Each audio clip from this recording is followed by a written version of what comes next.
What's up, Vortex Nation? We have 10 minutes to talk about Rick's, what is it? Ruger M77. Yep. Sorry, I almost called it something else. Ruger M77. Rick, what is this thing? This is my first deer rifle. I got it when I was, I think, 12 years old. I was on my dad to buy me a Ruger M77 270. You were specifically after this rifle. Yes. Because this was in your magazine cutouts all around your room. That is literally how I found out about the M77. Was in, I think it was like a Petersen's hunting magazine. I saw a Ruger ad, and it was this like guy on a horse. He had there was a compact version of this gun with a laminate stock, which I really wanted, but my dad's like, no, we're not getting that. That one, wasn't into the looks of it, which I was very into at the time. So we opted for the more classic hardwood stock, right, with the glossy barrel. Pretty much looks like America's rifle. Dude, it does. It's classy. Especially with the horsehair sling. Which, is that what that is? Yep, horsehair. Where'd you get that? You said that has a special story to it. Yeah, so I needed a sling before opening day of deer season. It was a tradition that my dad and I would stop at, God, I'm blanking on the name of the gun store, but it's right off Highway 45 if you're going from Milwaukee up to like the northern part of Wisconsin. Okay. Stop there. Scoped out the slings, and this one jumped out at me because of the horsehair accents on it. I like it. Yep. I like it. Cowboy gun. What all have you done with this gun? How long have you had it? What have you done with it? So I've had it since I was 12. I guess you said that before, Yep. but now I'm just trying to guess your age. Yeah, I know. I'm trying to think. Well, 28. So 28 minus 12. I don't know. I can't do the math offhand. But that's how long I've had the gun. And that's 16. That's 16 years. Edit. We'll put that in there. Okay. And so I shot my first deer with a gun with this when I was 14. It was a spike buck with literally when I shot it, I thought it was a doe. The spikes are like, they're less than 3 inches. And in Wisconsin, you're able to put a doe antlerless tag on any deer that is antlered, but less than 3 inches. Very nice. So shot my first buck that wore a doe tag. More recently, though, this has kind of been my deer rifle ever since, and took it out to Montana this fall. We went on a deer hunt out in eastern Montana, shot a mule deer with it. So, yeah, it's kind of just my tried and true deer rifle. I've known you for about a year now, and I have seen you jonesing over many other rifles to be deer rifles, and yet you've never pulled the trigger on another rifle. This remains your go-to gun. Yep, this is it. What's the deal with that? What is it about this rifle you just can't replace?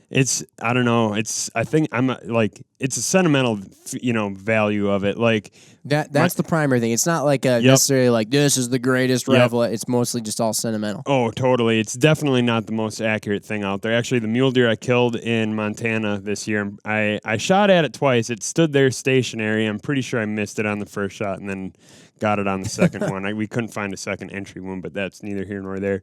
But yeah, it's just every opening day I've had this in my lap, and it's something that I just keep coming back to it. Do you think you will ever replace it?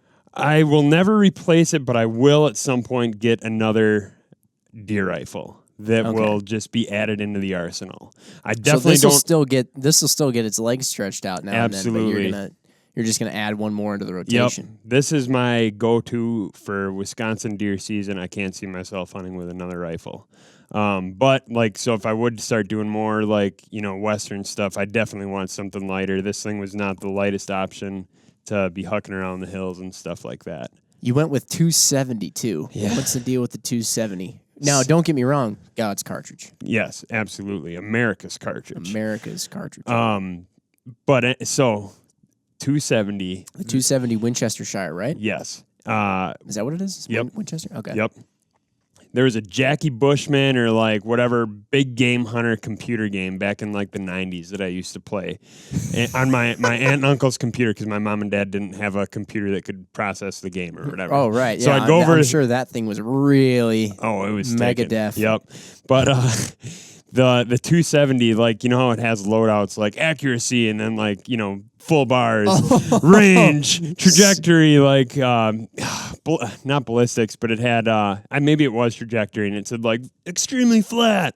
So literally, like, I mean, like I said, 12 years old when I got this gun, so 10 years old when I'm playing that game, and that is what based my purchase decision, or my dad's purchase decision for me for this rifle. So there you have it, folks. A lot of people think that kids nowadays are getting interested in guns and trying to buy guns based on modern video games like Call of Duty and Rainbow Six and all that. But little did you know, it's been happening for many, many more years than just that.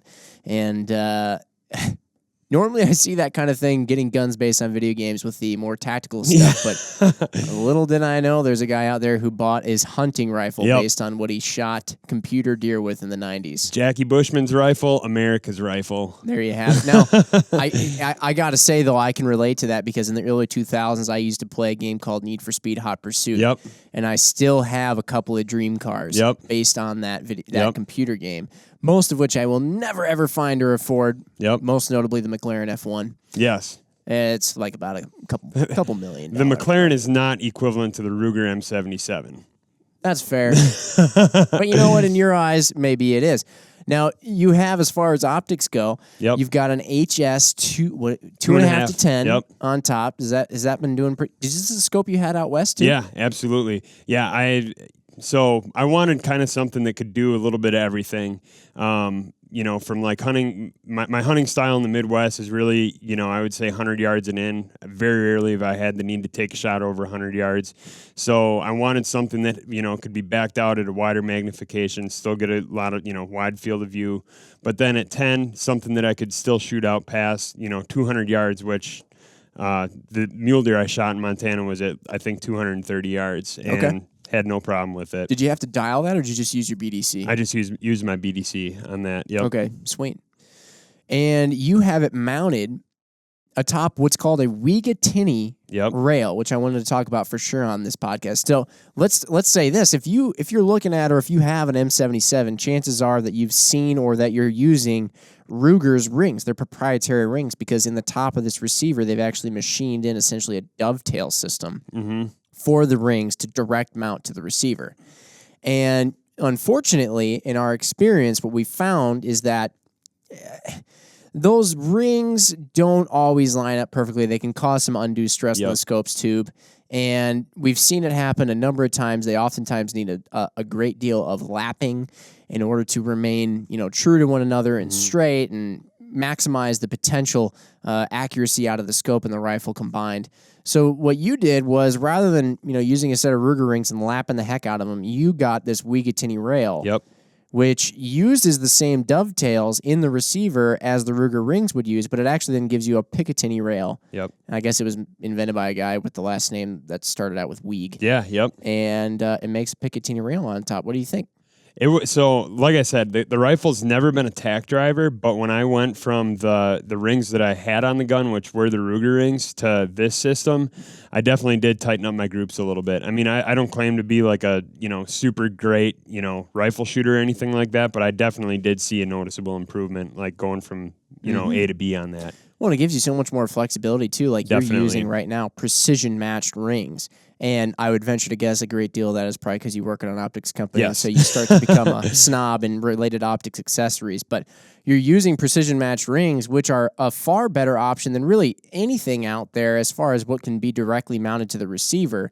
So that's pretty nice. Now, you did mention it does sit up a little high with this ring setup. I think you're using .97s. You probably could have gone with .87. Absolutely. A little critique there for you.